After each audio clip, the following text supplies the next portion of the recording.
ناظرین، اس ایپیسوڈ میں آپ دیکھیں گے کہ رمشا کی شادی ہوتی ہے۔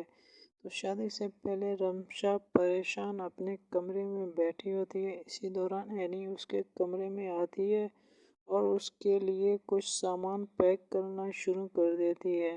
اینی رمشا سے پوچھتی ہے کہ بیگ میں کچھ اور سامان بھی رکھنا ہے یا بس اتنا کافی ہے، لیکن رمشا کو اس کی آواز سنائی نہیں دیتی اور وہ پریشان منہ نیچے کیے ہوئے بیٹھی ہوتی ہے۔ تو اسی ٹائم اینی کہتی ہے، رمشا کیا ہوا؟ تم کیوں پریشان ہو؟ کیا تم شادی سے خوش نہیں ہو؟ کیا تم نے ابھی تک افنان کو اپنے دل سے نہیں نکالا ہے؟ تو رمشا کہتی ہے کہ مجھے جتنا افنان سے دوری کرنا تھا میں نے دوری اختیار کر لی ہے، لیکن کچھ چیزیں ایسی ہوتی ہیں جو انسان کے بس میں نہیں ہوتی، وہ انسان اپنے دل و دماغ سے نہیں نکال سکتا۔ اسی لیے میرے دل اور دماغ سے کچھ ایسی یادیں ہیں جو میں کبھی بھی نہیں نکال سکتا اور وہ نہ ہی میرے بس میں ہیں۔ اور ناظرین، اس ایپیسوڈ میں آپ آگے دیکھیں گے کہ انور بینک چلا جاتا ہے کچھ پیسے نکالنے کے لیے۔ جب وہ پیسے نکال کر واپس آ رہا ہوتا ہے تو کچھ لوگ اس کا پیچھا کرتے ہیں اور سامنے آ کر گن پوائنٹ پر اس کے پاس جتنا بھی پیسہ ہوتا ہے وہ نکالنے کو کہتے ہیں۔ تو انور مجبور ہو کر وہ سارا پیسہ ان کو دے دیتا ہے اور پریشان حال میں جب گھر واپس پہنچتا ہے تو اپنے بھائی جان کو ساری حقیقت بیان کرتا ہے۔ تو اس کا بھائی اور گھر والے سارے بہت پریشان ہو جاتے ہیں اور کہتے ہیں کہ انور، تم نے یہ کیسے پیسے سارے گنوا دیے؟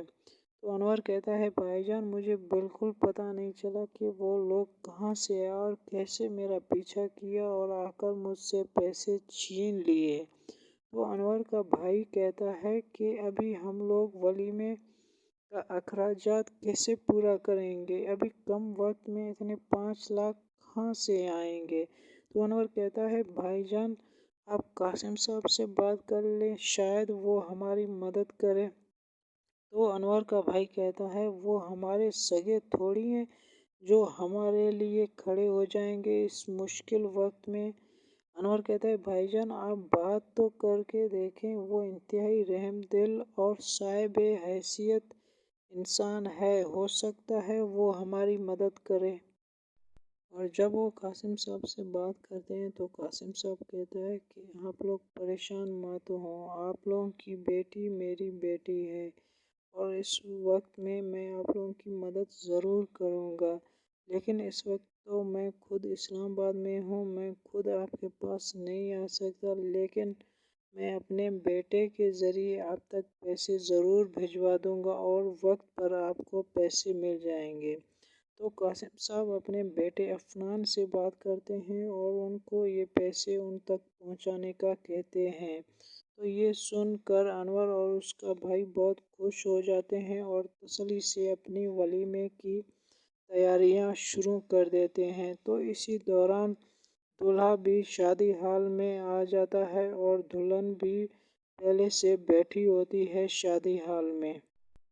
اور ناظرین، اس ایپیسوڈ میں آپ آگے دیکھیں گے ایک انتہائی خطرناک اور افسوسناک سین ہونے والا ہوتا ہے۔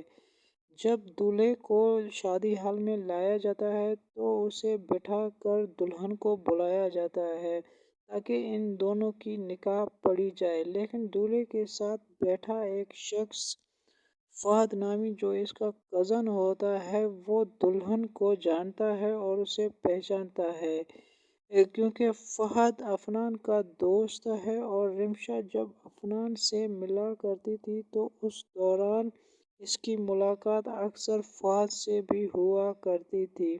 تو فہد کو رمشا کے سوشل میڈیا پر ایکٹیو ہونے کا سارا قصہ معلوم تھا اور جو رمشا گھر سے بھاگی تھی وہ بھی فہد کو معلوم تھا۔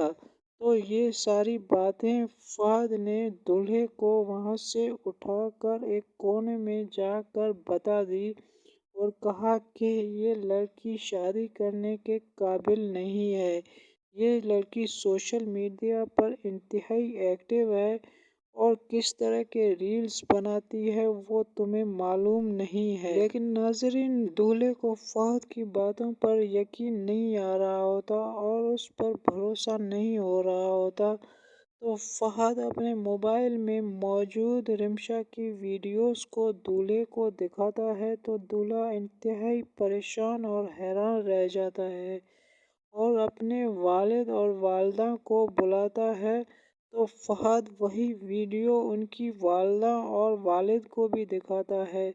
جب یہ ساری ویڈیوز دیکھتے ہیں تو انتہائی حیران اور پریشان ہو جاتے ہیں اور بہت ہی غصے میں آتے ہیں اور رمشا کے والد اور والدہ سے نکاح توڑنے کا اور نکاح نہ کروانے کا کہتے ہیں۔ لیکن ناظرین، رمشا کے گھر والے، اس کی والد اور والدہ اور اس کی چچی چاچا وغیرہ یہ سن کر بہت پریشان ہو جاتے ہیں اور حیران رہ جاتے ہیں آخر ان کو اچانک کیا ہو گیا۔ اب جب نکاح ہونے والی ہے اس وقت یہ نکاح سے انکار کیوں کر رہے ہیں؟ تو جب ان کے گھر والوں نے ان سے پوچھا کہ وجہ کیا ہے، آپ لوگوں کو کیا ہوا ہے، کیا مسئلہ ہے، تو دولہے کی والدہ کہتی ہے کہ تم لوگوں کو کیا لگا تھا اگر تم لوگ ہمیں نہیں بتاؤ گے تو ہمیں پتہ نہیں چلے گا؟ تم لوگوں نے کیا سمجھا تھا کہ ہم لوگ شریف ہیں تو تم لوگ ہمیں دھوکہ دے دو گے؟ تم لوگ لگ تو خاندانی رہ رہے ہو لیکن تم لوگوں کی کرتوتیں ایسی ہیں۔ کیا تم لوگوں کو میرا بیٹا ہی ملا تھا اپنی بھاگی ہوئی بیٹی کے لیے؟ تو یہ سن کر رمشا بہت پریشان ہو جاتی ہے اور اس کے پاؤں پڑنے لگتی ہے۔